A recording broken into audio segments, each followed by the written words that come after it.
The gasps reached her before the sight did.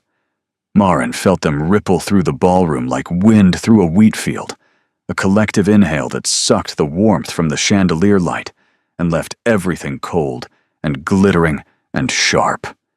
She was standing near the east colonnade, one gloved hand resting on a glass of champagne she hadn't touched, when the doors at the top of the grand staircase opened, and her husband walked in with another woman on his arm. Not just any woman. Vivienne Lacourt. Porcelain skin, auburn hair swept into an arrangement that probably took 3 hours and 2 maids, wearing a gown of ivory and gold that was cut so precisely it looked like it had been poured onto her body. She moved the way flame moves, effortless, mesmerizing, destructive. And her hand rested on the Duke of Ashworth's forearm with the casual possessiveness of someone who had been touching him for a very long time. Maren's champagne glass trembled. She set it down on the nearest surface before anyone could see. Around her, the whispers ignited like brush fire. Every fan in the room lifted simultaneously, covering mouths that couldn't wait to speak. She could feel the weight of 300 gazes shifting between her and the staircase, measuring, comparing, and savoring. The Duchess of Ashworth, standing alone by a pillar, watching her husband descend into the most important ball of the season with his mistress displayed like a jewel he'd just acquired. She should leave. Every nerve in her body screamed it. Walk out through the service corridor, find her carriage, go home to the silence of Ashworth House, and pretend this was a dream conjured by too much laudanum and not enough sleep. But Maren Blackford had not survived 3 years of marriage to Cornelius Blackford, the 5th Duke of Ashworth, by running. She had survived by standing still, by becoming stone when the world required her to crumble. So she stood still now, her spine straightened until it ached. Her chin lifted to the angle her mother had drilled into her since childhood. Not defiant, not defeated, perfectly neutral. The angle of a woman who had seen everything and been surprised by nothing. Cornelius reached the bottom of the staircase and paused, scanning the room with the lazy authority of a man who owned most of what he surveyed. His eyes found Maren across the ballroom. For one suspended moment, husband and wife regarded each other through the sea of silk and scandal. He smiled, a slow, deliberate curve of his mouth that carried no warmth whatsoever. Then he turned to Vivienne, leaned close to her ear, and said something that made her laugh, a bright musical sound that carried across the ballroom like a slap delivered in velvet. Maren did not flinch. She would not give him that. She would not give any of them that. But something inside her, something she'd been holding together with willpower and pride, and the quiet stubbornness her father had always called her finest quality, cracked. Not loudly, not visibly, just a small interior fracture, the kind that doesn't show until the whole structure comes down.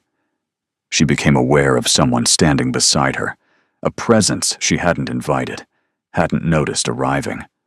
A voice, low and steady, cutting through the noise with surgical precision.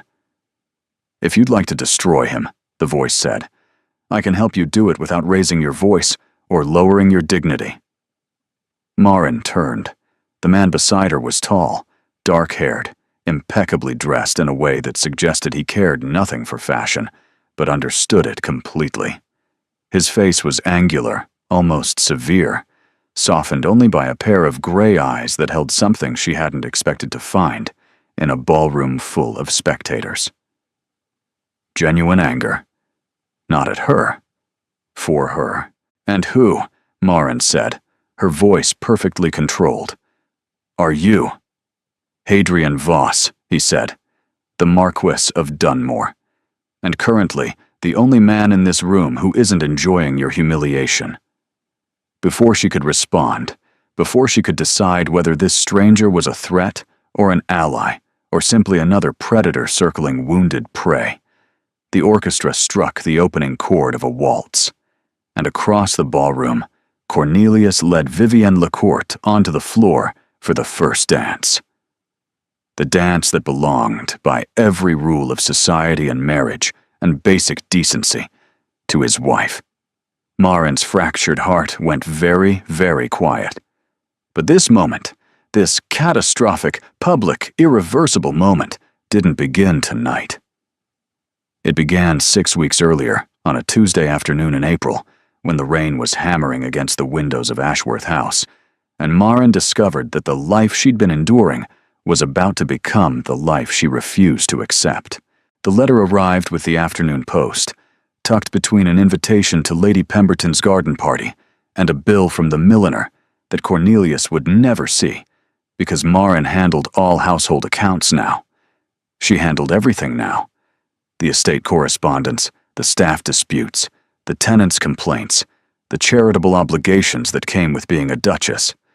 Cornelius had abdicated every responsibilities except spending money and making her miserable, and he excelled at both. She almost didn't open the letter. It bore no seal she recognized, and the handwriting was unfamiliar. Small, precise, feminine.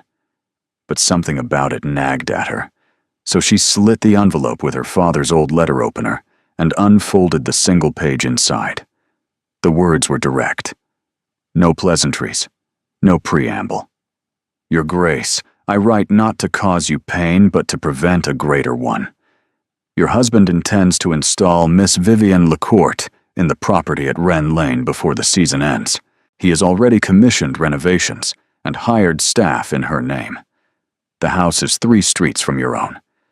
I believe you deserve to know, though I cannot reveal how I know it. A concerned observer. Marin read it twice, then a third time. The words didn't change. 3 streets.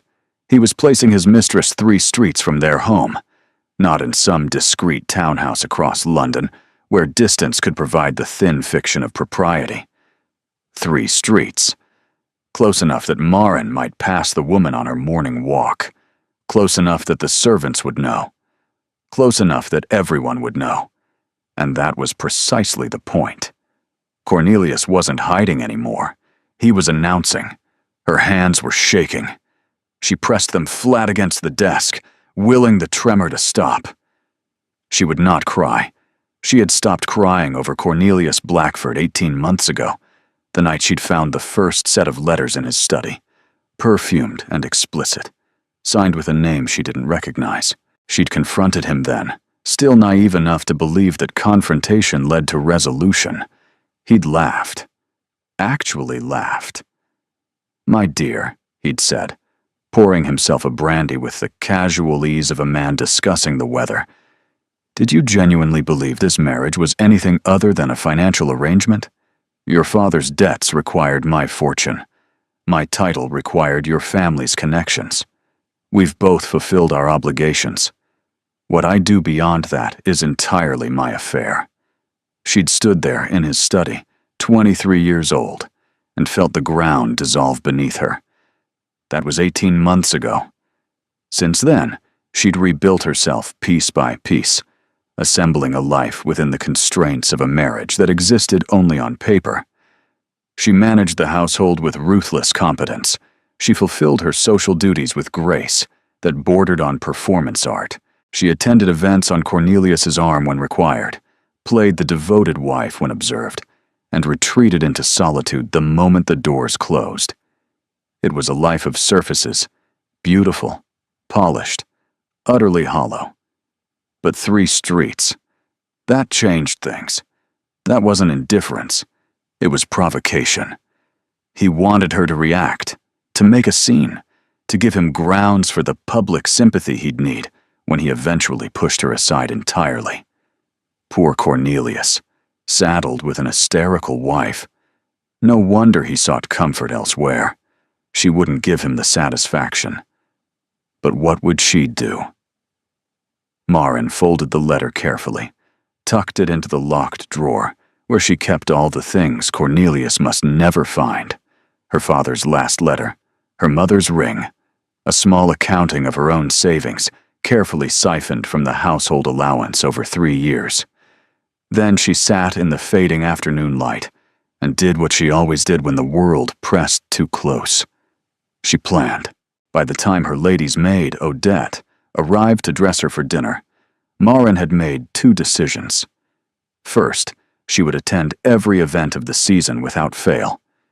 She would be visible, composed, and beyond reproach. She would give Cornelius no excuse, no ammunition, no crack in her armor he could exploit. Second, she needed an ally, not a friend. She had those, though the circle had shrunk considerably as Cornelius's behavior became more public. She needed someone with power, someone society couldn't dismiss, someone who could stand beside her and change the mathematics of her situation simply by being there. She just didn't know yet who that someone would be. The answer, as it turned out, was already waiting. She simply hadn't collided with him yet. The Whitford luncheon was the kind of affair Marin normally endured, rather than enjoyed. 40 guests seated in a conservatory, dripping with hothouse orchids, conversation as carefully arranged as the flowers. She attended because Lady Whitford was one of the few society hostesses who still treated her with genuine warmth rather than pitying condescension, and because Cornelius had told her pointedly that he would not be accompanying her, which meant Vivienne Lecourt was keeping him occupied elsewhere. Fine. She preferred attending alone. She preferred doing most things alone now. She was seated between a retired admiral who talked exclusively about his gout and a young wife whose name she immediately forgot, making polite conversation about absolutely nothing when she noticed the man at the far end of the table watching her. Not watching, studying. The way one studies a painting or a problem, with focused, unhurried attention. It was the eyes she recognized first. Gray, direct, entirely too perceptive. The same eyes that had appeared beside her at the Bancroft ball 3 days ago, belonging to the man who had offered to help her destroy her husband. Hadrian Voss, the Marquis of Dunmore. She had dismissed him that night, politely but firmly. She didn't know him, didn't trust unsolicited offers from strange men, and had no interest in being anyone's project or entertainment. He'd accepted her refusal with a slight bow and disappeared into the crowd, and she'd assumed that was the end of it. Apparently not. After the main course, when the guests drifted into the gardens for air and gossip, he materialized beside her again. He moved quietly for a man of his height, appearing at her elbow like a thought she'd been trying to suppress. "You're following me," Marin said, not looking at him. "I'm attending a luncheon. You happen to also be here. At the opposite end of a table, you spent 40 minutes staring across." "Studying," he corrected. "There's a difference." She almost smiled. Almost. "And what did your study reveal?" "That you're exhausted. That you haven't slept properly in weeks. That you laughed 4 times during the meal, and none of them were real. And that your husband is a fool of such spectacular proportions that future generations will study him as a cautionary tale." The accuracy of every observation hit her like stones thrown with surgical aim. She stopped walking. "What do you want, Lord Dunmore?" "To make you a proposition." He held up a hand before she could object. "Not that kind. Sit down. Please." There was a bench tucked behind a trellis of climbing roses, half hidden from the other guests. Against every instinct, Marin sat. Hadrian settled at the opposite end, maintaining careful distance. "I know what your husband is doing," he said. "The Wren Lane property, the renovations, the staff hired under Miss Lecourt's name. I know because the builder he hired is the same man currently renovating my East Wing, and builders talk when they're being paid handsomely for discretion. It makes them feel important." Marin's stomach clenched. "If you've brought me here to deliver gossip I already possess, I've brought you here to offer a solution." His voice was calm, measured, entirely without melodrama. Your husband is going to humiliate you publicly this season, not accidentally, deliberately. He wants you diminished, so that when he eventually seeks a formal separation, society's sympathy falls to him. She knew this. Hearing it spoken aloud made it worse. I can't stop him from being cruel, Hadrian continued. But I can change what his cruelty achieves. If, instead of standing alone while he parades his mistress, you're seen with someone whose social standing equals his. Someone whose attention suggests that you are not the abandoned wife everyone pities, but a woman with choices. Options. Power. Marin stared at him. You're suggesting a performance. I'm suggesting a counter-narrative. You appear publicly with me. At events, at dinners, at the ball. Not as lovers. As something more unsettling to a man like your husband. As equals. As two people who genuinely enjoy each other's company. Nothing scandalous. Nothing that could be used against you. Just enough to shift the story. From pitiful wife to what exactly? To a woman who isn't waiting for her husband to decide her fate. The breeze carried the scent of roses and freshly cut grass, absurdly pleasant for a conversation about the strategic destruction of a marriage. Marin studied Hadrian's face, searching for the trap, the angle, the hidden motive that must be lurking beneath this polished offer. Why? She asked. Why would you do this? You don't know me. You have nothing to gain. Something shifted in his expression. The composed mask slipped, just for a moment, revealing something raw underneath. I have my own reasons for wanting your husband publicly diminished. They don't concern you, but they're real, and they're sufficient. What matters is that our interests align. He paused. And I do know something about you, Duchess. I know that you've been managing the Ashworth estate single-handedly for 2 years, while your husband bleeds the accounts dry. I know that 3 of your tenants wrote to me, a stranger, asking if I might intervene, because they'd heard I was decent, and they were desperate. Your people respect you. They're afraid that if Cornelius pushes you out, they'll be left with no one who actually gives a damn about their livelihoods. The mention of the tenants cracked something in her composure. Those families. The Harlows with their leaking roof. Old Mr. Fenwick who needed the drainage fixed before another winter ruined his fields. The Colby widow, with 4 children, and a cottage that was slowly falling apart. She'd been fighting Cornelius for months to release funds for repairs he considered beneath his attention. How do I know, she said carefully, that this isn't another scheme? That you won't use this arrangement against me later? You don't. But consider your alternatives. His eyes held hers without flinching. You can continue as you are. Dignified, isolated, slowly suffocated by a man who sees your silence as permission. Or you can accept help from someone who has nothing to lose by offering it, and everything to gain from your husband's discomfort. Marin looked toward the garden, where the other guests were laughing and sipping wine, oblivious to the negotiation happening behind the roses. She thought of the anonymous letter in her locked drawer. She thought of Cornelius's smile at the Bancroft ball, cold and deliberate. She thought of the house on Wren Lane, 3 streets from her own, being prepared for a woman who would eventually replace her in everything but name. If I agree, she said slowly. There are conditions. Hadrian's eyebrow lifted slightly. I'd expect nothing less. First, no deception between us. If you have ulterior motives regarding my husband, I want to know what they are. Not now, but before this arrangement progresses beyond a few public appearances. I won't be a pawn in someone else's game while trying to escape being a pawn in my husband's. Fair. Agreed. Second, nothing that compromises my position legally. I'm still married. If Cornelius decides to pursue a formal separation or worse, I need to be untouchable. Not a whisper of impropriety that could be used against me. I would never put you in that position. You have my word. And third, she turned to face him fully. When this is over, whatever this becomes, you help me secure independence. Not charity, not patronage. Real independence.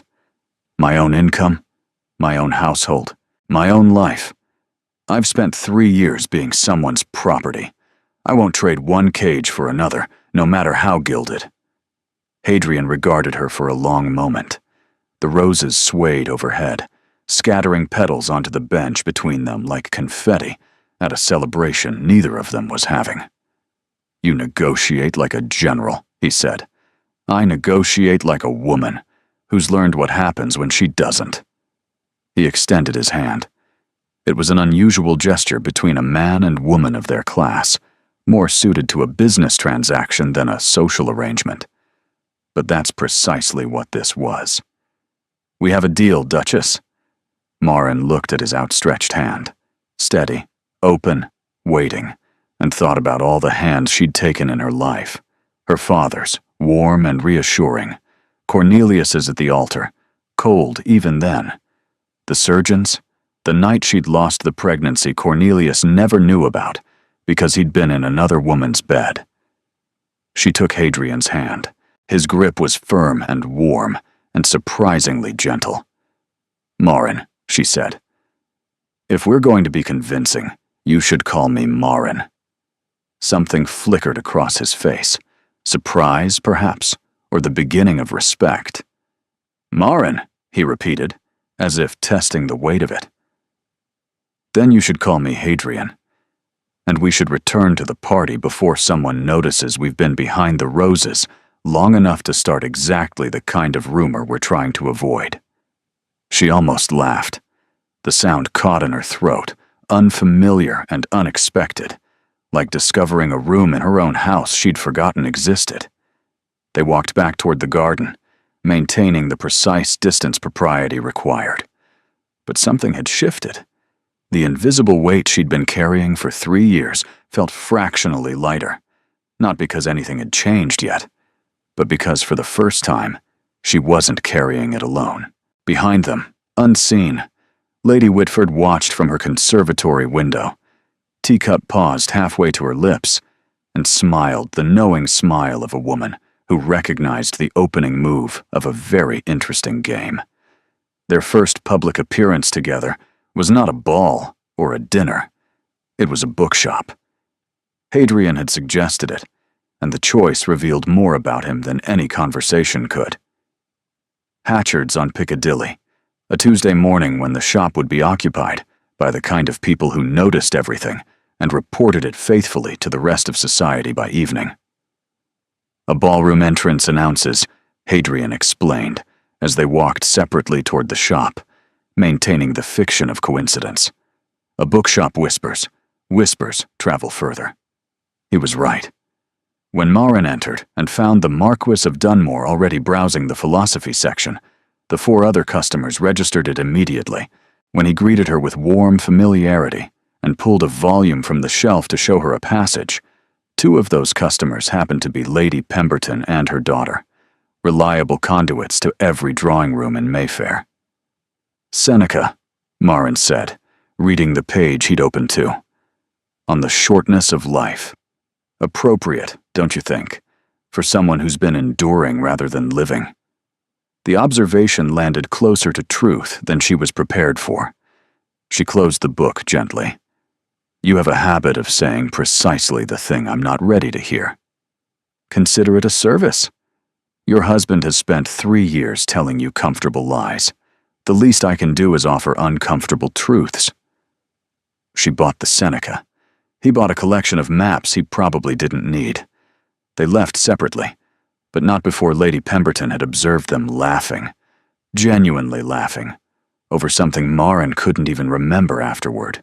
What she remembered was how unfamiliar the sensation felt, like using a muscle she'd forgotten she possessed. By Thursday, 3 separate people had mentioned to Marin that the Marquess of Dunmore seemed very attentive. By Friday, Cornelius's valet had reported the bookshop encounter to his master. By Saturday, Cornelius appeared at breakfast for the first time in 2 weeks. He sat across from her at the long mahogany table, buttering toast with theatrical precision. "I hear you've made a new acquaintance." Maren didn't look up from her correspondence. "I make many acquaintances.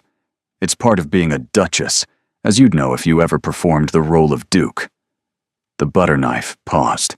She felt his gaze sharpen, felt the familiar calculation behind his eyes, assessing whether she was being defiant or simply honest. "Lord Dunmore," Cornelius said, his tone deceptively light. "Interesting choice. The man's a recluse, barely attends anything.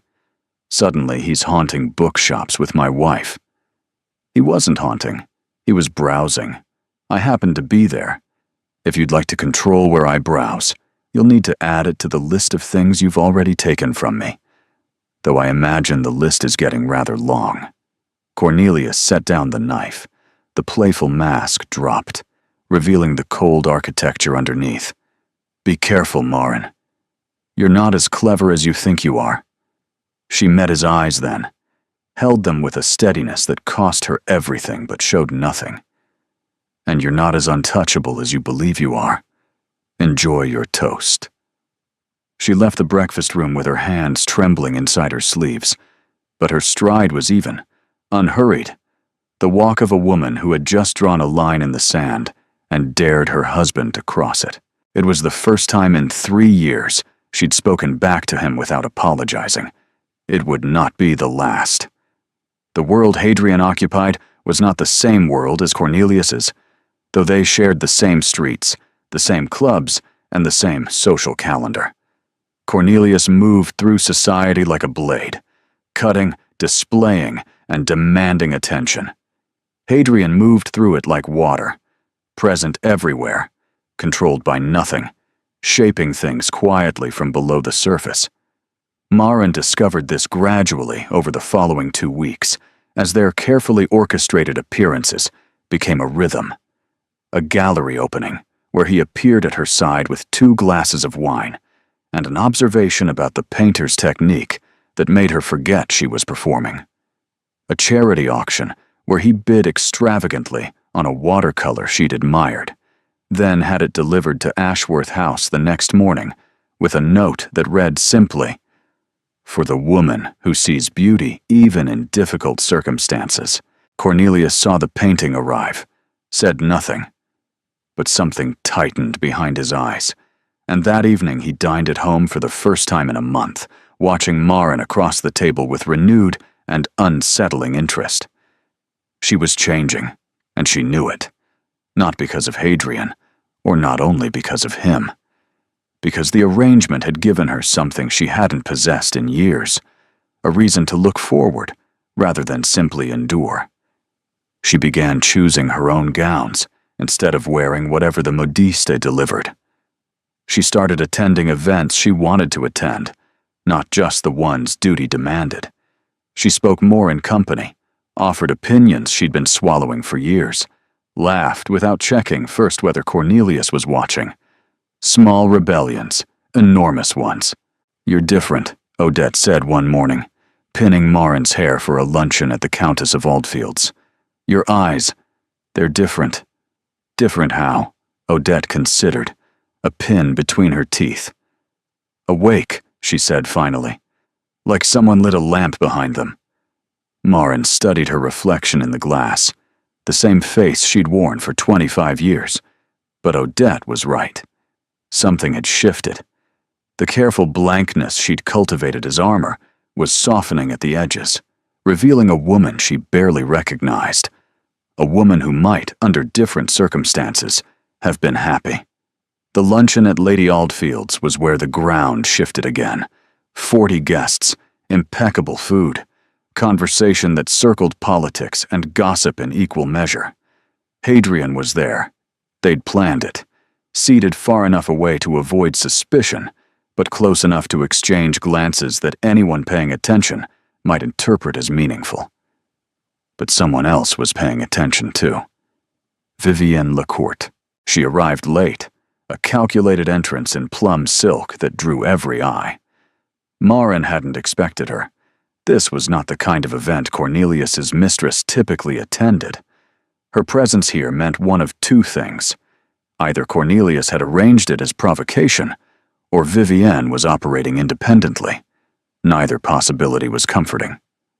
"Your Grace." Vivienne's voice was honey over broken glass. She approached Marin during the interlude between courses, when guests mingled in the salon. "I don't believe we've been formally introduced, though of course I know who you are." The audacity was breathtaking. Marin felt every eye in the room pivot toward them. A duchess and her husband's mistress, face to face in a countess's salon. The silence had a physical weight. "Miss Lacourt." Marin kept her voice level, almost warm. "I know who you are as well.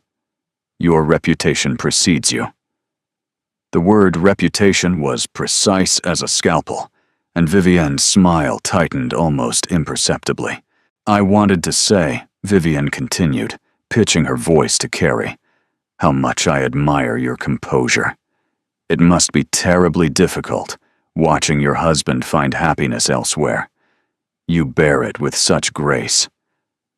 The cruelty was masterful, wrapped in compliment, delivered in public, designed to make Marin either crumble or lash out. Either response would serve Vivienne's purpose.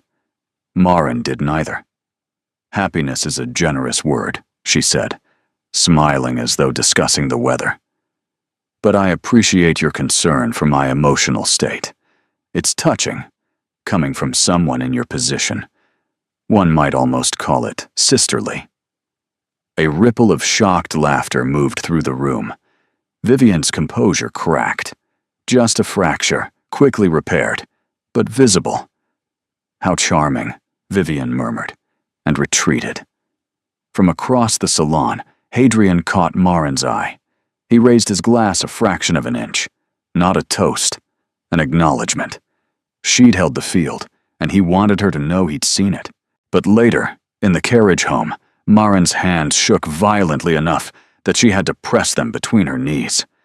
The encounter had cost more than she'd shown. Vivienne's words echoed, "Watching your husband find happiness elsewhere." And the worst part was the grain of truth buried in the cruelty. Cornelius did seem happier with Vivienne than he'd ever been with her. More relaxed, more present, more human.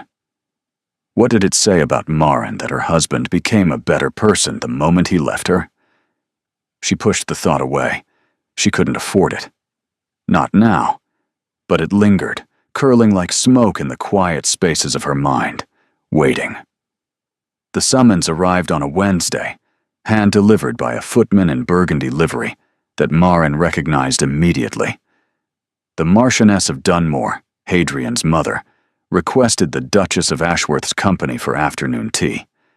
At her earliest convenience, which in the language of the aristocracy meant immediately, Marin had known this was coming. Hadrian had warned her, though his warning had been characteristically understated. "My mother will want to meet you. She'll be polite. She'll also be assessing whether you're a threat to the family name, a fortune hunter, or merely insane. Try not to take it personally." Dunmore House was an imposing residence in Grosvenor Square, all Portland stone and tall windows that seemed to look down on passers-by with aristocratic disdain. A butler with the demeanor of a cathedral gargoyle escorted Marin through rooms of increasing grandeur until they reached a private sitting room on the second floor. Philippa Voss, the Marchioness of Dunmore, sat in a wing-back chair positioned precisely where the afternoon light would illuminate her without creating shadows. She was perhaps 60, with silver hair arranged with military precision, cheekbones that could have been carved by a Renaissance sculptor, and gray eyes identical to her son's, though where Hadrian's carried warmth beneath the assessment, his mother's offered no such comfort. "Sit down, Your Grace." Not an invitation, an instruction. Marin sat, arranging her skirts with practiced calm. A tea service appeared, poured and positioned by an invisible maid, who vanished the moment the last cup was placed. The Marchioness studied her, the way a jeweler studies a stone brought in by a stranger, looking for flaws, testing authenticity, calculating worth. "My son," she began, "has always had an unfortunate tendency toward noble causes. Stray dogs, bankrupt tenants, charitable ventures that consume his income without producing results. He collects broken things and believes he can mend them. It's his father's influence, God rest the man. I assure you, my lady, I'm not broken." "No." The Marchioness's eyebrow lifted. "You're a duchess trapped in a loveless marriage with a man who publicly humiliates you. Your family's fortune is spent. Your husband controls your income, your household, and your social standing. You have no children, no independent means, and no viable path to freedom under the current law. If you're not broken, Your Grace, you're performing an extraordinary imitation." Each fact landed with the force of a hammer wrapped in silk. Marin felt her composure strain but refused to let it fracture. This woman was testing her, not attacking her. There was a difference, though it was difficult to appreciate when the test involved listing every vulnerability she possessed. "Everything you've said is accurate," Marin replied, keeping her voice steady. "But you've left something out." "Have I?" "You've described my circumstances, not my character. Circumstances can change. Character is what determines whether they do." Silence settled between them. The Marchioness's expression didn't shift, but something in her posture changed. A subtle recalibration, the way a fencer adjusts when they realize their opponent is better than expected. "My son tells me nothing about his plans. He never has. But I'm not blind, and I'm not stupid. He's spending time with you in public, which means he wants to be seen with you, which means he's using your situation for a purpose that serves his own interests. What I want to know is whether you understand what those interests are. He told me he has reasons for wanting my husband diminished. He hasn't shared the details. And you accepted that? A stranger's vague promise of mutual benefit? I accepted a lifeline, my lady. When you're drowning, you don't interrogate the rope." The Marchioness's lips pressed together. Not quite a smile, not quite disapproval. She set down her teacup with the precision of someone who never made accidental gestures. "My late husband and the previous Duke of Ashworth, your husband's father, were close friends. Business partners, in fact. When the elder Ashworth died, there were outstanding financial matters between our families. Your husband inherited those obligations and promptly ignored them. Hadrian has spent 2 years attempting to resolve the situation through legal channels. Your husband's solicitors have been obstructive, dismissive, and occasionally threatening." Marin felt the pieces shifting, a picture forming she hadn't seen before. "How much does Cornelius owe your family?" "Enough that its recovery would significantly impact his ability to maintain his current lifestyle." The Marchioness paused meaningfully. "Including certain property renovations he's recently undertaken. Wren Lane." Marin's breath caught. If Hadrian could force Cornelius to settle the debt, it would drain the funds earmarked for Vivian's house. Not merely an inconvenience, a direct strike at the very project designed to humiliate her. "Does Hadrian know you're telling me this?" "Hadrian didn't want you to know. He believes you'd feel manipulated, that you'd think his interest in you was purely strategic." The Marchioness fixed Marin with those unsparing gray eyes. "Is it? You're asking me. I'm asking you what you see when you look at my son. Because I see a man who has been alone since his wife died 4 years ago. A man who buried himself in obligation and principle and refused every match I've suggested. And now, for the first time since Catalina's death, he's choosing to be in someone's company. I need to know whether the woman he's chosen deserves that." The mention of a dead wife hit Marin like a physical blow. Hadrian had said nothing about this. Not a word. She'd assumed he was a bachelor, unattached, emotionally uncomplicated. Instead, he carried his own grief, his own loss, his own carefully constructed walls. I didn't know about his wife, Marin said quietly. He wouldn't have told you. He doesn't speak of her. Not to me, not to his brother, not to anyone. She died of fever in their second year of marriage. He was at her side for 11 days, watched her fade, held her hand when she went. The Marchioness's voice remained steady, but her knuckles whitened around her teacup. He hasn't held anyone's hand since. Until, apparently, yours behind the rose trellis at Whitford's. Of course she knew about that. Of course someone had reported it. Nothing happened in this world without witnesses. My lady, Marin said carefully, your son and I have an arrangement. A strategic partnership designed to benefit us both. I didn't enter into it seeking romance, and I don't believe he did either. Arrangements have a way of becoming complicated when the people involved are worth caring about. The Marchioness stood, signaling the audience was ending. I won't pretend to approve of this, whatever this is.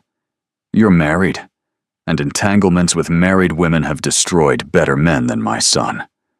But I also won't pretend I haven't seen what you've done for the Ashworth tenants, the letters you've written, the funds you've scraped together, the battles you fought with a husband who couldn't care less about the people depending on him. She moved to the window, looking out over the square.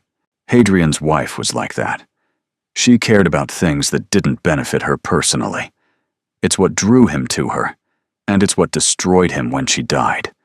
Because people who care that deeply are rare, and losing one is a wound that never fully closes. She turned back to Marin. If you're going to be in his life, and in whatever capacity, understand that he's already lost one woman he couldn't save. He will not survive losing another.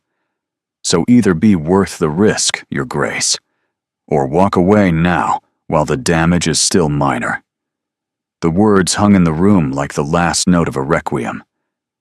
I don't intend to hurt him, Marin said. No one ever does. The Marchioness rang for the butler. My footman will see you out. And Your Grace, the Seneca was a good choice. My son's taste in books is considerably better than his taste in causes. Though perhaps, she added, almost to herself, this time the cause chose him. Marin left Dunmore House with her mind racing. The afternoon light felt different now, sharper, more revealing, as if someone had pulled aside a curtain she hadn't known was there. Hadrian had a dead wife. Hadrian had a financial claim against Cornelius. Hadrian's interest in her was tangled in grief and strategy, and something else she wasn't ready to name. And his mother, terrifying, perceptive, armored in propriety, had just given her both a warning and a key. Not permission, exactly, but information. And in a world where men controlled everything, information was the only currency a woman could spend without anyone's approval. She climbed into her carriage and sat in the gathering dusk, holding the Seneca volume on her lap like a talisman. It is not that we have a short time to live, but that we waste a great deal of it. She was done wasting. The Cavendish ball arrived like a reckoning dressed in candlelight. It was the event Cornelius had chosen. Marin knew this because he'd told her, calmly, almost pleasantly, over breakfast, that he expected her attendance. Not requested, expected.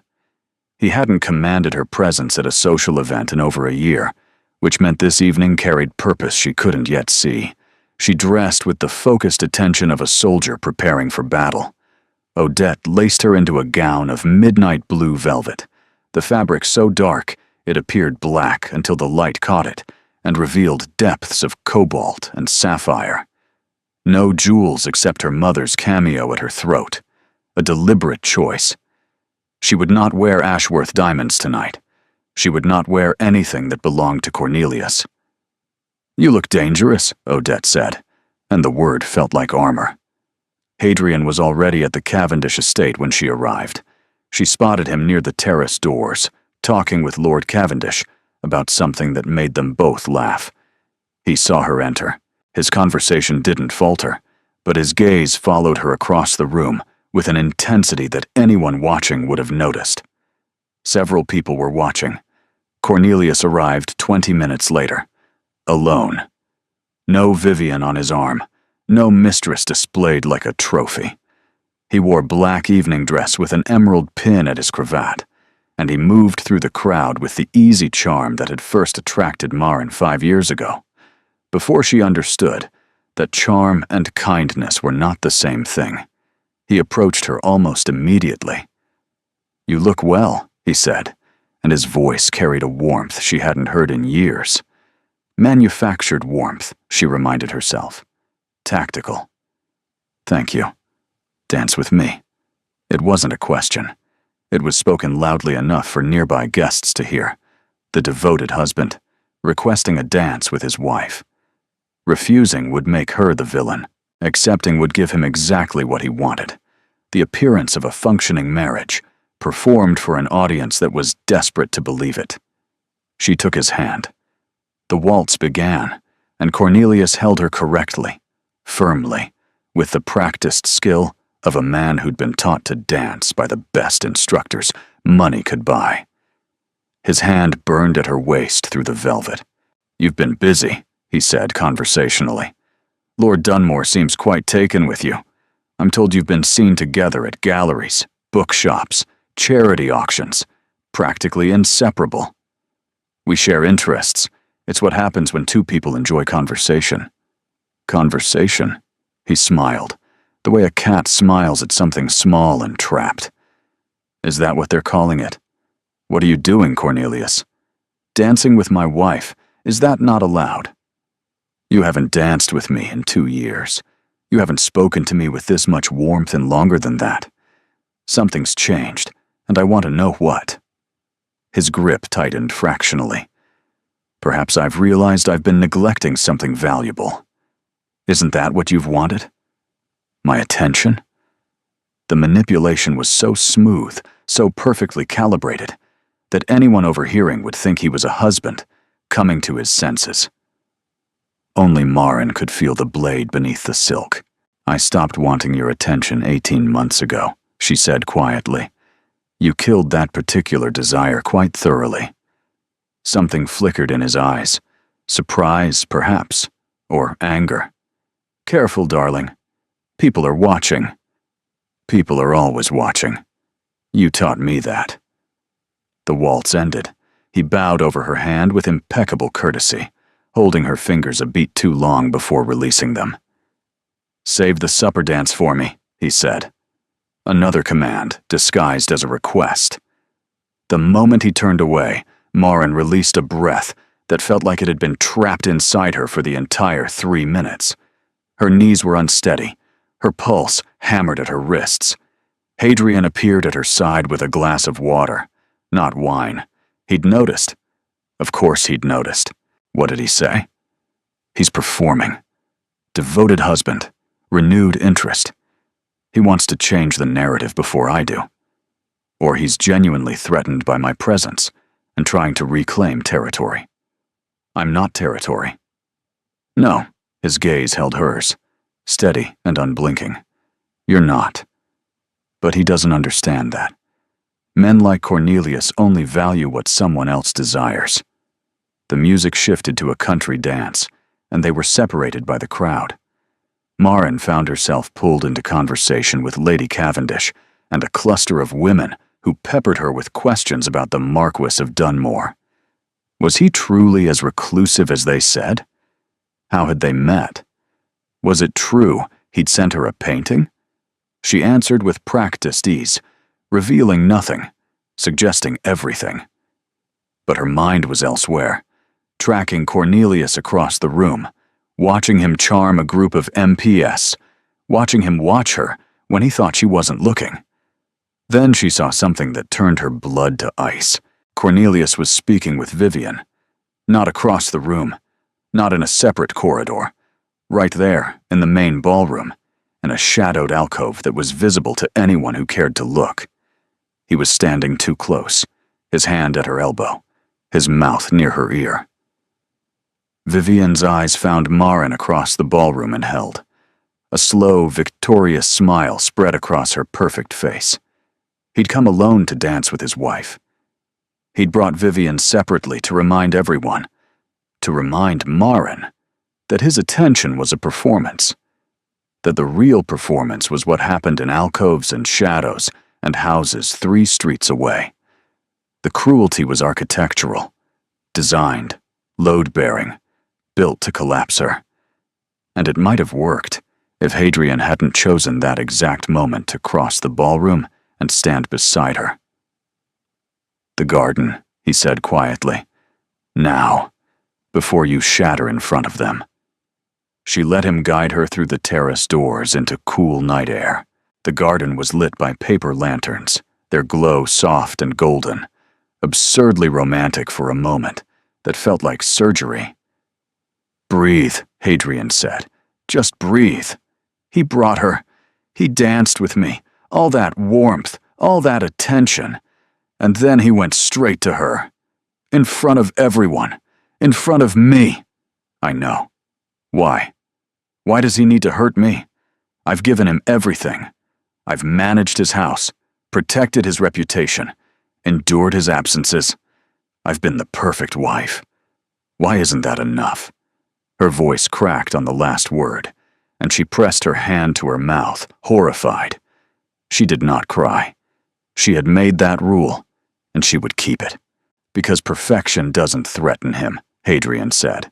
"Strength does, and you've become strong.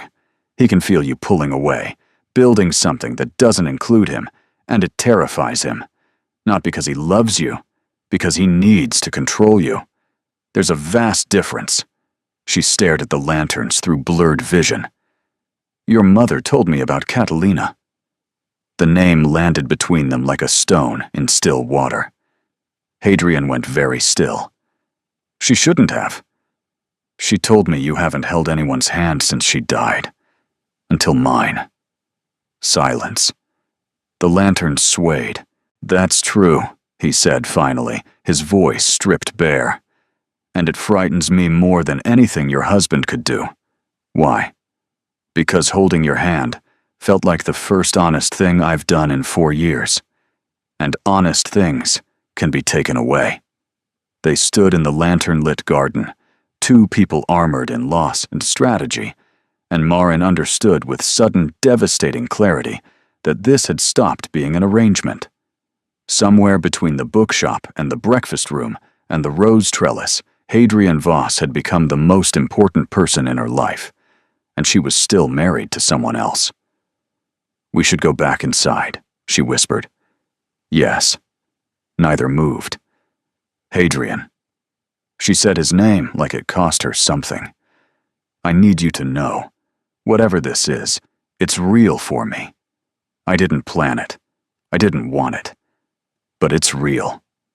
His hand found hers in the darkness.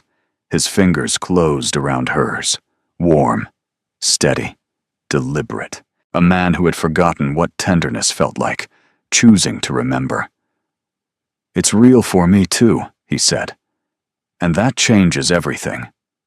They returned to the ballroom separately, but Marin carried the warmth of his hand like a secret flame. Inside, the dancing continued. The candles blazed, and Cornelius watched from his alcove with eyes that had turned calculating and cold. He'd seen them return from the garden. He'd counted the minutes. And across the room, Vivienne Lecourt whispered something to Lady Pemberton that made the older woman's eyes go wide. The game had just changed, and Marin didn't yet know the new rules. 3 days passed in which Marin did not see Hadrian. He sent a note, brief, careful, unsigned to anyone who might intercept it. Distance for a few days. Cornelius is watching more closely.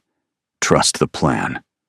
She tucked it into the locked drawer with the anonymous letter and her secret savings, and tried to resume the rhythm of her life. But the rhythm had changed.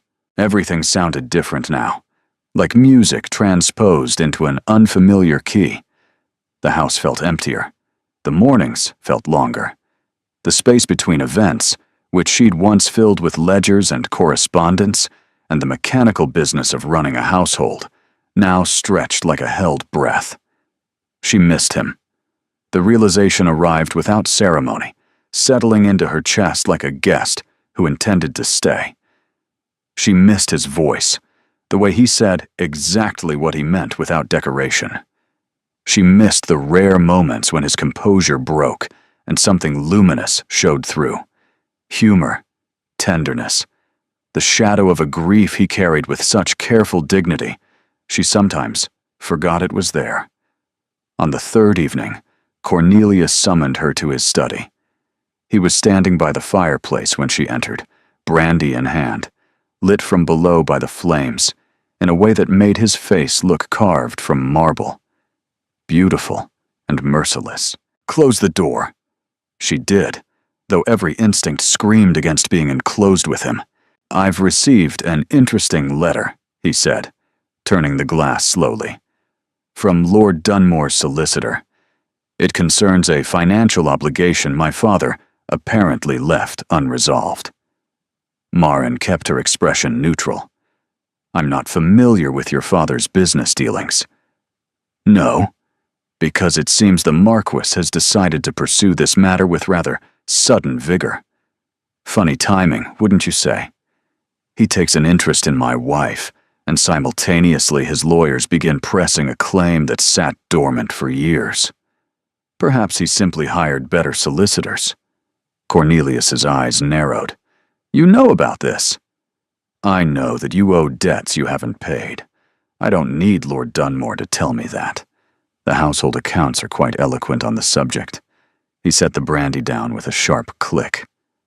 "Let me be very clear, Marin. Whatever you think is happening between you and Dunmore, whatever fantasy you've constructed, it ends now. You are my wife. You bear my name. You live in my house. And you will not humiliate me by parading around London with a man who is actively trying to destroy me financially." "Humiliate you?" The word escaped before she could stop it, carried on a wave of fury she'd been suppressing for 3 years. "You brought your mistress to the Bancroft ball. You're building her a house 3 streets from mine. You danced with me at Cavendish, and then went straight to her arms in front of 300 people. And you're lecturing me about humiliation? That's different." "How? How is it different?" "Because I'm the Duke of Ashworth." He said it with the absolute conviction of a man who believed the world existed to accommodate him. "I can do as I please." "You cannot." The silence that followed was the most dangerous silence of Marin's life, not because of what Cornelius might do, but because of what she might say. Words pressed against her teeth, truths about the pregnancy he never knew about the nights she'd spent alone while he was in someone else's bed, about the slow, methodical destruction of every hope she'd carried into this marriage. She swallowed them, not out of fear, out of strategy. "Are you finished?" she asked, her voice terrifyingly calm. "I'm finished when I say I'm finished." "Then say it, because I have correspondence to attend to." She turned and walked out of his study without permission, without a curtsy, without the deference he expected from every person who occupied space in his world. Behind her, she heard the brandy glass shatter against the fireplace. In her room, she locked the door and sat on the edge of her bed, shaking. Not from fear, from the volcanic effort of containing everything she wanted to scream. Odette came, took one look at her face, and silently brought tea with brandy in it. She didn't ask questions. She simply sat on the floor beside the bed and waited until the shaking stopped. "Write to him," Odette said quietly. "To Lord Dunmore. Tell him what happened." "I can't involve him further. It's too dangerous." "It's already dangerous, ma'am. The only question is whether you face it alone or not." Marin stared at the fire. Odette was right, and the rightness of it felt like standing at the edge of a cliff, knowing the only options were to jump or be pushed. She wrote the letter that night, not to Hadrian, to his mother. "My lady, I write to inform you that your son's legal action has provoked a reaction. My husband is aware of the connection between us. I believe the situation is escalating in ways that may affect your family as well as mine. I thought you should know. With respect, sort. She sealed it and gave it to Odette for morning delivery. Then she lay in the dark, listening to the sounds of Ashworth House settling around her. The creak of old wood, the distant clatter of servants, the vast empty silence of a marriage that had died years ago but refused to stop breathing. The Marchioness responded not with a letter, but with a carriage. It arrived at Ashworth House at 11 the following morning, bearing not Philippa Voss, but Hadrian himself. He was shown into the drawing room by a footman who clearly knew this visit would reach Cornelius's ears within the hour. "Good. Let it. You wrote to my mother," Hadrian said, standing in the middle of Marin's drawing room with the rigid posture of a man barely containing his fury. "You should have written to me. Your note said to keep distance. My note was strategic caution, not an invitation for you to face him alone. I face him alone every day. That's what marriage is when it's to someone like Cornelius." The words hung between them, and she watched Hadrian's anger shift, not diminish, but redirect, away from her, toward the man who wasn't in the room, but whose presence permeated every surface. "What did he say to you?" "That I'm his property. That I'm not permitted to humiliate him. That your legal claim and your interest in me are conveniently simultaneous. He's not wrong about the timing, but he's wrong about everything else." Hadrian moved to the window, checking the street below. Habit, she realized. He was checking whether they were being observed. "I should have told you about the debt from the beginning. I was afraid it would color everything. That you'd think I approached you purely for strategic advantage." "Did you?" He turned from the window. "Initially. Yes. I won't lie about that. I saw an opportunity. Your situation and mine aligned. I thought we could help each other without complication." He paused, and when he spoke again, his voice carried a rawness she'd never heard before. "But complication arrived the first time you laughed behind those roses. The sound of it broke something in me that had been frozen solid for 4 years. Marin's breath caught. She thought of what his mother had said. He hasn't held anyone's hand since Catalina died, and felt the weight of what this man was offering. Not just alliance, not just strategy. Something terrifying and fragile and real. "Tell me about her," Marin said. "About Catalina." Pain crossed his face like a cloud shadow. He sat down slowly, as if the act of sitting required permission he wasn't sure he'd been granted. "She was Spanish. Her father was a diplomat. She laughed at everything I said, even when it wasn't funny, and she could argue philosophy in 3 languages. She planted a garden at Dunmore that still blooms every spring. She died on a Thursday morning in November while I was reading to her. Keats. She loved Keats." His voice was steady, but his hands were not. "She was 24. I'm sorry. Don't be sorry. Be here." He looked at her with those gray eyes that had seen too much loss and learned too little of how to recover from it. "That's all I've wanted since the bookshop. Not strategy, not revenge, not the debt.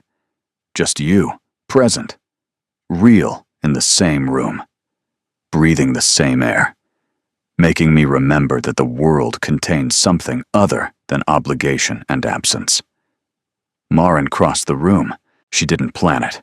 Her body moved before her mind gave permission, closing the distance between them until she stood directly in front of his chair, close enough to see the flecks of silver in his irises, close enough to feel the warmth radiating from him. "This is the most dangerous thing either of us has ever done," she said. "I know. If Cornelius finds out, truly finds out, he will use it to destroy us both. I know. And you still want this? Whatever this is?" He stood, and they were close now. Close enough that the wrong word or the right silence could change everything. His hand rose to her face, not touching. Hovering, the way one hovers near a flame, testing the distance between warmth and burning. Marin. Her name in his mouth sounded like something sacred.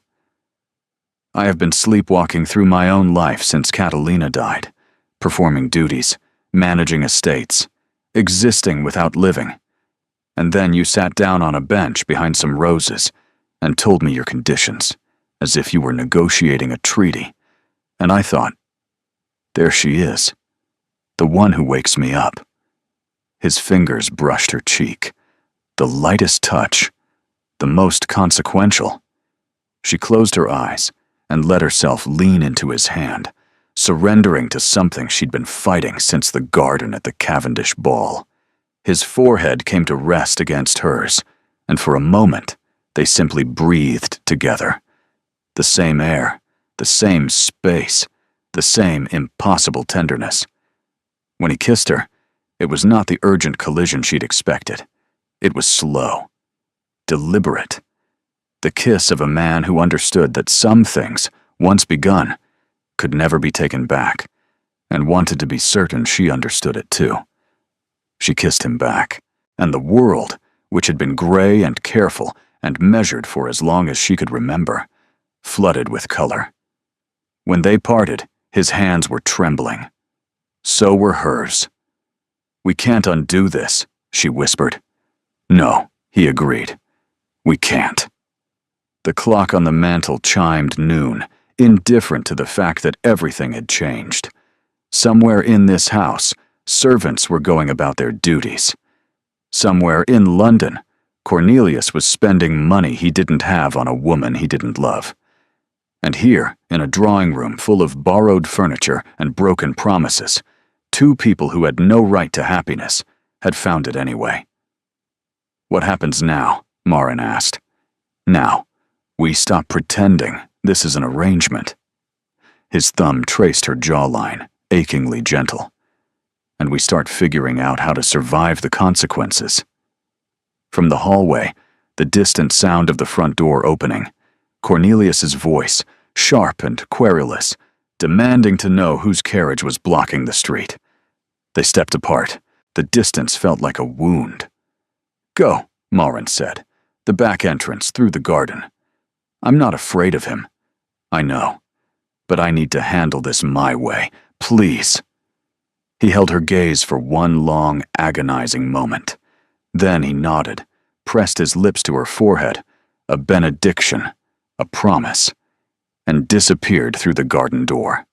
Marin smoothed her dress, checked her reflection in the mirror above the fireplace, and walked into the hallway to meet her husband, with a face that betrayed nothing and a heart that was, at last, entirely her own. What followed was the worst week of Marin's life, and given the competition, that was significant. Cornelius didn't rage. Rage she could have handled. It was honest, at least, a visible force she could brace against. Instead, he grew quiet, attentive, solicitous in a way that made her skin crawl because it was indistinguishable from genuine care if you didn't know the machinery behind it. He began appearing at meals, asking about her day, commenting on the garden, inquiring after the tenants with manufactured concern. He canceled 2 evenings with Vivienne, or claimed to, and accompanied Marin to a dinner at Lord Hertford's, where he was charming and witty, and placed his hand on her back with the exact pressure that suggested intimacy without possession. It was the most sophisticated cruelty he'd ever deployed, because it worked. Not on Marin. She saw the strings, felt the puppet master's fingers, but on everyone else. Lady Pemberton declared the Ashworths seemed much improved. Lord Cavendish mentioned how pleasant it was to see the Duke taking an interest in his wife again. Even the servants softened, relieved that the household might be returning to some semblance of normalcy, and Marin couldn't counter it without looking like the problem. If she pulled away from Cornelius's renewed attention, she was the cold, ungrateful wife who couldn't appreciate her husband's efforts. If she continued seeing Hadrian, she was the adulteress who'd driven a good man into another woman's arms. Cornelius had rewritten the narrative, and he'd done it brilliantly. The trap closed completely on Thursday. She returned from a walk to find Cornelius in her private sitting room, a space he hadn't entered in over a year. He was holding the Seneca. Interesting book, he said mildly. Not your usual taste. A gift, I imagine? I purchased it myself. Did you? He opened the cover. There, on the first page, in a hand she didn't recognize, but Cornelius clearly did. For someone who has stopped enduring and started living. George, she'd never noticed the inscription. Hadrian must have written it before she purchased the volume, while she was browsing the other shelves, while she thought he was simply showing her a passage, a private message she was never meant to find in front of her husband. Cornelius closed the book gently. His expression was almost kind, which made it infinitely worse than fury. I've been patient, Marin. I've given you latitude. I've allowed your little friendship with Dunmore because I assumed it was harmless. A lonely wife seeking attention, nothing more. But inscriptions in books, whispered conversations in gardens, his carriage at our door while I'm away. This has progressed beyond what I'm willing to tolerate. What you're willing to tolerate?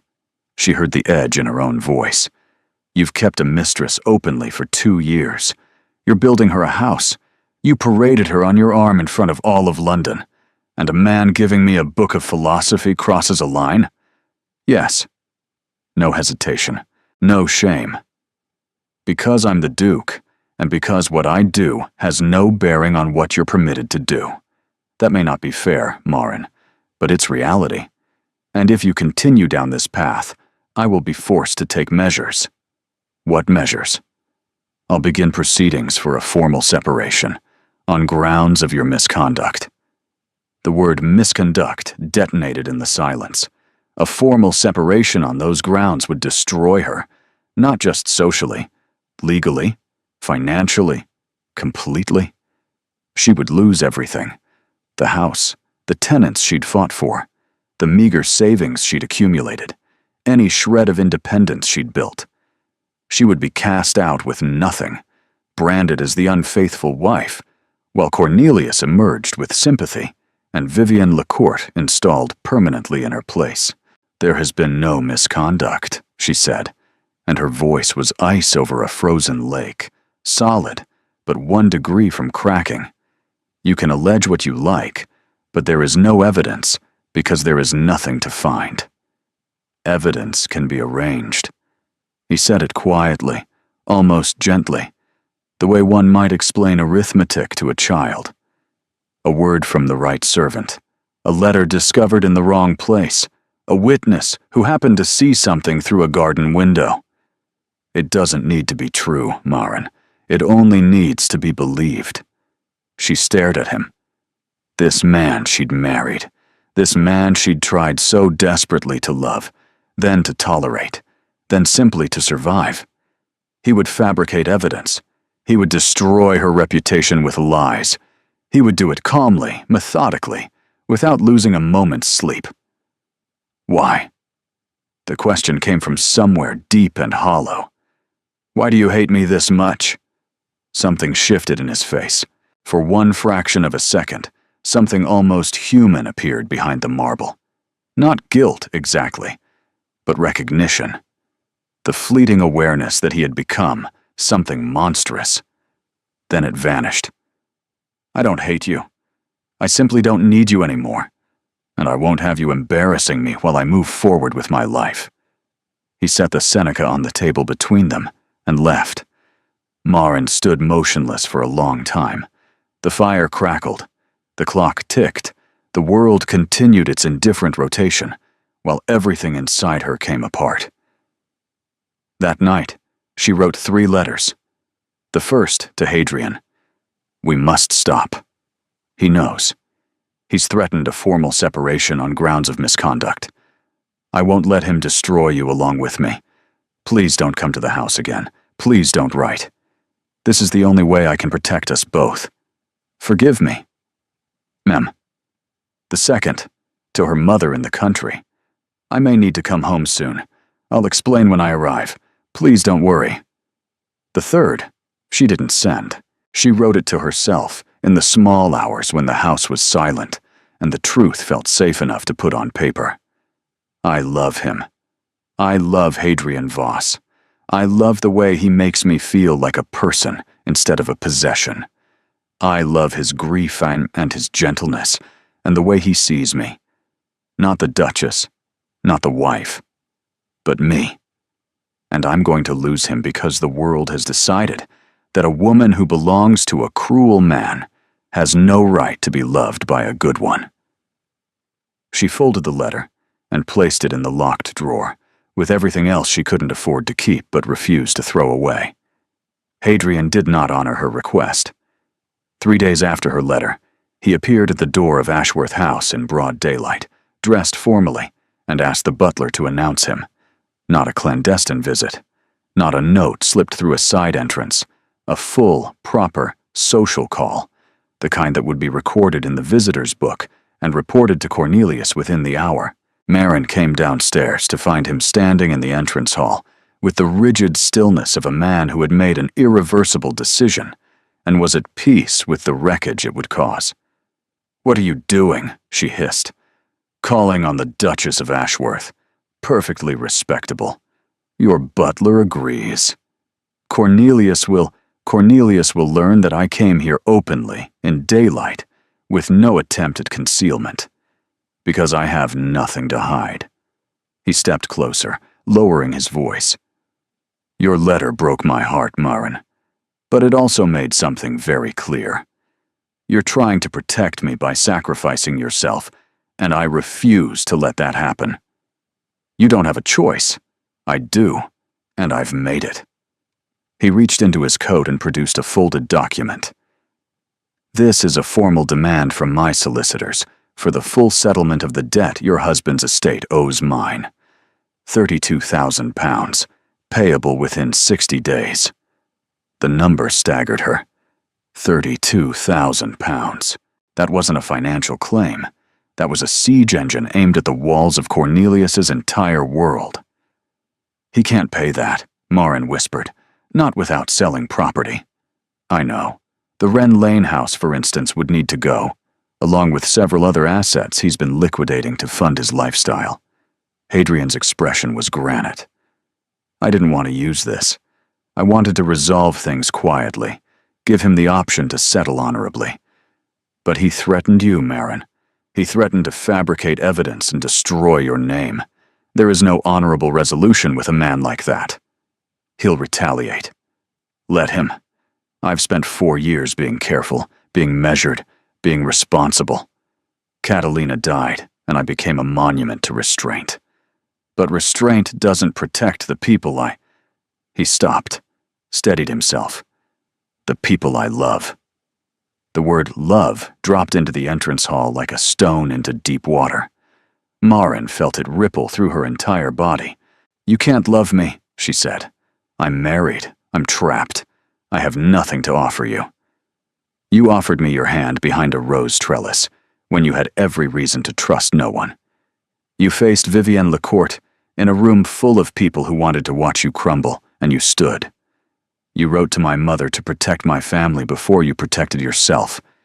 Do not tell me you have nothing to offer." A sound from the upper landing, a servant, perhaps, or the creak of an old house. They both looked up. "Nothing. Cornelius will be at the Hargrove Assembly tonight," Hadrian continued. "So will Vivienne. So will everyone who matters. I intend to be there, and I intend to make my position very clear." "What position?" "That you are not alone. That you have never been alone, not since I sat down on that bench. And that any man who threatens you will answer to me publicly, legally, and in every way the law allows." "Hadrian, this is reckless." "No.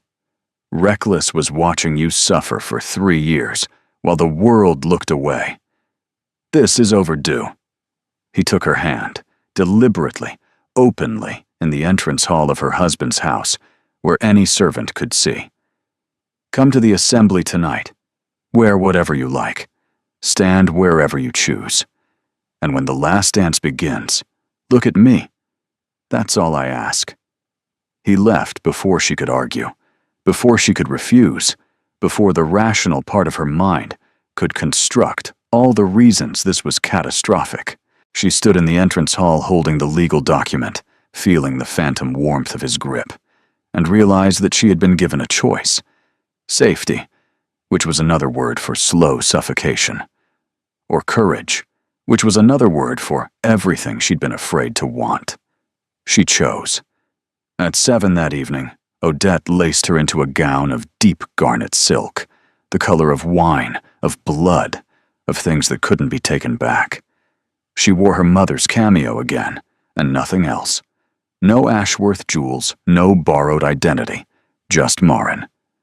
"You're certain?" Odette asked, and her voice held something Marin had never heard from her before. Hope. "I'm certain." She walked out the front door of Ashworth House and into the waiting carriage, and she did not look back. The Hargrove Assembly was in full blaze when Marin arrived. Hundreds of candles, hundreds of guests, an orchestra playing something bright and relentless. She paused at the top of the staircase, the same position Cornelius had occupied at the Bancroft ball when he'd descended with Vivian and shattered her world. But tonight, Marin descended alone, and the effect was entirely different. Heads turned, conversations faltered. The garnet gown caught the candlelight and blazed like an ember. She moved through the room with the unhurried grace of a woman who had made her peace with whatever came next, and the crowd parted for her. Not out of pity, not out of scandal, but out of something closer to awe. She found Cornelius near the refreshment table with Vivian at his side, both of them watching her entrance, with expressions that suggested they hadn't expected her to come. Cornelius's jaw tightened. Vivian's smile wavered. Good. Hadrian was near the terrace doors, exactly where he'd stood at the Cavendish ball. Their eyes met across the room, and he inclined his head. A greeting? A question? A declaration. The evening unfolded with excruciating precision. Marin danced with Lord Cavendish, with Sir Harold Pemberton, with 2 young gentlemen who blushed furiously at the attention. She laughed. She conversed. She moved through the assembly like a woman who owned it. People whispered, but the whispers had changed. They were no longer pitying. They were curious. Cornelius attempted to intercept her twice. The first time she smiled and excused herself to speak with Lady Hertford. The second time she simply looked at him, a long, level gaze that carried 3 years of silence and rage and endurance, and he faltered. Actually faltered. His step hesitated. His composure cracked. And in that moment, every person watching understood that the balance of power in the Ashworth marriage had shifted irrevocably. Vivienne tried next. She approached with a glass of champagne and a smile that didn't reach her eyes. "Your Grace, you look remarkably well this evening. I almost didn't recognize you." "How fortunate," Marin said pleasantly, "that recognition isn't required for relevance." She walked away, and behind her, she heard the sharp intake of breath that meant Vivian had finally understood. She was no longer the weapon Cornelius was wielding. She was a liability he couldn't control. The evening deepened. The candles burned lower. The orchestra paused between sets, and the master of ceremonies announced the final dance, the last waltz of the evening. Marin stood at the edge of the floor. Across the room, Cornelius moved toward her. Habit, expectation, the assumption that his wife would take his hand because she always had, because that was her role, because the world expected it. He extended his hand. "Shall we?" Marin looked at his hand. Long fingers, gold signet ring, the hand that had signed away their happiness for the price of his own pleasure. The hand that had never once held hers with tenderness. The hand that had written instructions for a house 3 streets away, designed for a woman who was standing right there, watching with triumphant eyes. "No," Marin said.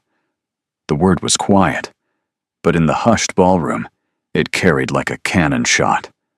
Then she turned, and she walked across the floor, past the gasping guests, past the frozen servants, past Vivienne Lecourt's crumbling smile, until she reached Hadrian Voss. He was standing very still. His gray eyes were bright with something she recognized because she felt it too. Terror and hope in equal devastating measure. "Dance with me," she said. Not a question. Not a request. A choice, made publicly, irrevocably, in front of every person who had watched her endure in silence for years. Hadrian took her hand. The orchestra began to play. A waltz, slow and aching, as if even the music understood the gravity of what was happening. He placed his hand at her waist. She placed hers on his shoulder, and they moved together into the center of the floor. Two people who had found each other through strategy and grief, and the stubborn refusal to accept that duty was a substitute for love. "Everyone is staring," she whispered. "Let them," he said. "Let them see a woman who finally chose herself." They danced. Around them, the ballroom was silent except for the music and the thundering of every heart in the room. Cornelius stood where she'd left him, his hand still extended, his face the color of ash. The Marchioness of Dunmore watched from a chair near the wall, her expression complicated, fear and pride, and the reluctant acknowledgement that her son had chosen well. When the waltz ended, Hadrian and Maren stood in the center of the floor, hands still joined, and the silence was so complete that the guttering of a candle sounded like applause. Then Lady Whitford began to clap. Slowly, deliberately, from her seat near the orchestra. Lady Cavendish joined her, then Sir Harold, then, astonishingly, the Marchioness herself, rising to her feet with the regal authority of a woman who had decided, against all her reservations, that courage deserved recognition. The applause spread through the ballroom like sunrise. Not everyone joined. Not everyone approved. Cornelius turned on his heel and left, Vivian trailing behind him, and their departure was noted with the kind of sharp attention that would fuel gossip for weeks. But Maren didn't watch them go. She was looking at Hadrian, and he was looking at her. And for the first time in her adult life, she was standing exactly where she wanted to be. 1 year later, the separation was neither clean nor quiet. Cornelius fought it, of course. He fought everything: the financial settlement, the debt repayment, the division of property. He attempted to bring charges of misconduct, but his fabricated evidence crumbled when 3 of his own servants testified, voluntarily, to the true nature of the marriage. Old Mr. Fenwick traveled to London at his own expense to speak on the Duchess's behalf. The Colby widow wrote a letter to the judge that made the court clerk weep. In the end, Cornelius settled. He had no choice. The £32,000 demanded by the Voss family stripped him of the Wren Lane property, 2 country estates, and most of his liquidity. Vivienne Lecourt, finding her benefactor suddenly and dramatically less wealthy, departed for the continent with a minor baron who had more money and fewer complications. Maren received the independence she'd negotiated on a bench behind a rose trellis, her own household, her own income, settled from the Ashworth estate as part of the separation, her own life, clean and free and entirely her own to shape. She moved into a modest townhouse in Bloomsbury that she chose herself. The wallpaper was terrible. The garden was overgrown. The neighbors were a philosophy professor and a retired opera singer who argued about Rousseau at all hours. She loved it fiercely.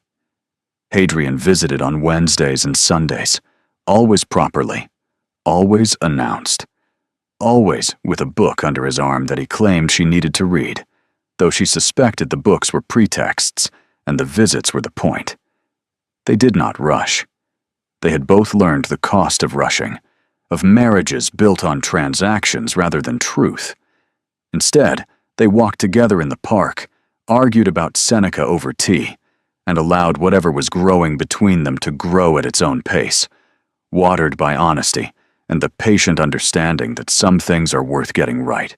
On a Tuesday afternoon in October, Precisely 6 months after the Hargrove Assembly, Marin was cataloging her small but growing library when she found a letter tucked into the Seneca volume Hadrian had first shown her at Hatchard's. It was in his handwriting, folded carefully, dated the week after they'd met. I write this knowing you'll likely never read it, but some truths need to exist somewhere, even if only on paper. Today I met a woman who laughed as if she'd forgotten how, and the sound of it woke something in me I thought had died with Catalina. I don't know her yet. I don't know if she'll trust me. I don't know if I deserve her trust. But I know this.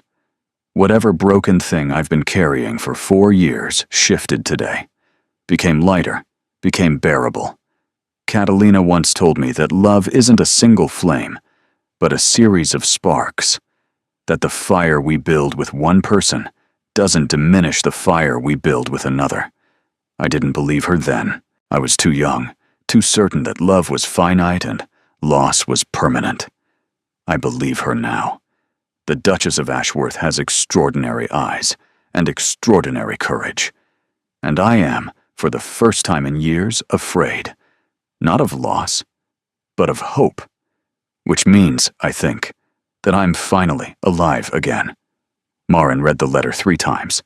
Then she sat down on the floor of her imperfect, beautiful, entirely her own library, and cried. Not from grief, not from pain, but from the overwhelming, terrifying, magnificent realization that she had been loved long before she knew it. When Hadrian arrived on Wednesday with a volume of Keats and an unconvincing excuse about a passage she simply had to read, she handed him the letter without a word. He read it. His face went very still. "You found it," he said. "You hid it badly. I hid it perfectly.